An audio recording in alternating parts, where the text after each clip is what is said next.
Hey there, in this tutorial I'm going to introduce you to the world of MIDI.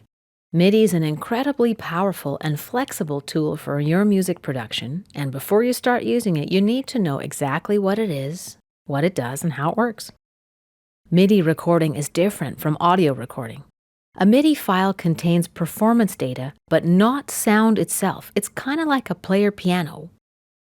While it's the piano that's making the tones, the song itself is coded in the piano roll.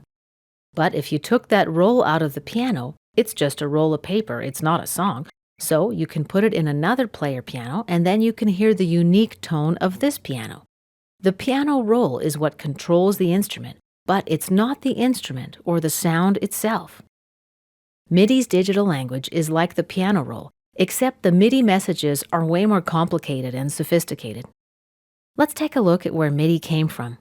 It came on the scene in the early 1980s, the brainchild of a group of synthesizer manufacturers. At the time, it was hard to connect different brands of synthesizers together. One synth might have a good string sound, but then you couldn't connect it to your favorite synth that had good horns. So the manufacturers decided to work together to develop a universally standard language for sharing data between different brands of synthesizers.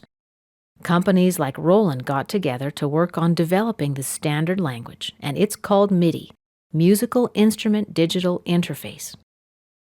The first synths came out with MIDI in 1983. After that, you could sit at one keyboard, which was connected to a few others of different makes and models, and trigger them all from your one keyboard. It really simplified live performances that used MIDI sounds. Instead of a bunch of synthesizers on stage, you could hide them under the stage. After this time, people realized they didn't need a keyboard on every synthesizer, and thus the synth module was born. This paved the way for the development of the MIDI controller, which was smaller and cheaper and lighter than a keyboard synth. Now, a MIDI controller could trigger a whole bunch of synth modules that were easy and small to transport. MIDI sequencers came next. That's hardware devices designed to be connected to a MIDI controller, capture the MIDI data as the musician played, and then store the data for playback and modification. One of the main reasons that MIDI music recording was so exciting is because you could record something at a slower speed and then play it back faster. So if you weren't a virtuoso on the keyboard, this was a huge plus. In addition, you could transpose keys and edit individual notes.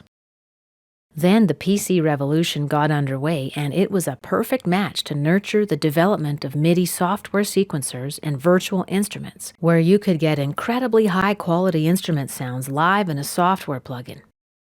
Let's talk about how MIDI works now.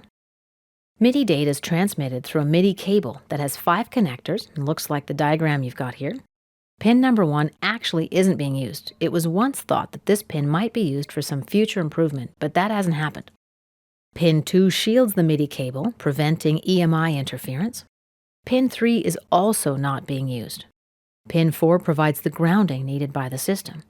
And Pin 5 is the one that carries the data.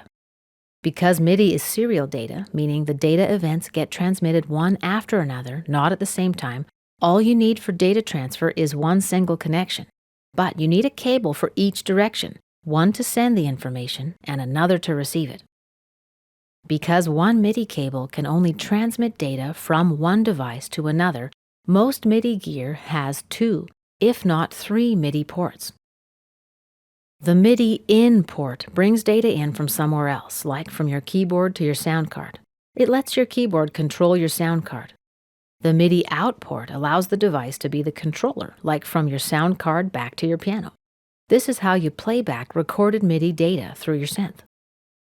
The MIDI through port sends a copy of the data received at the MIDI in port to another MIDI device in a MIDI chain. It doesn't control anything, it's just a connector. Now let's take a look at how MIDI does its job. That is, how it controls devices and expresses musical ideas. MIDI has 2 kinds of messages, channel messages and system messages. System messages are related to the MIDI hardware and technical issues. They don't trigger sounds, but they help make sure that the sounds coming from the various parts of your setup are synchronized and that the devices are properly connected. Channel messages communicate performance data like you see here. the volume and pitch, and other digital renditions of musical expressiveness. They kind of work like the roll in a player piano. For example, the channel message needs to indicate that a note on your keyboard has been pressed. Each pitch on the keyboard is assigned a number. How hard you press the key is also assigned a number on a scale between 1 and 127. There's a lot of other data that goes into this message.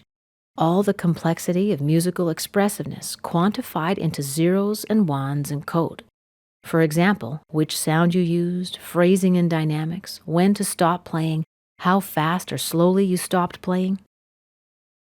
How does MIDI know which sound to play?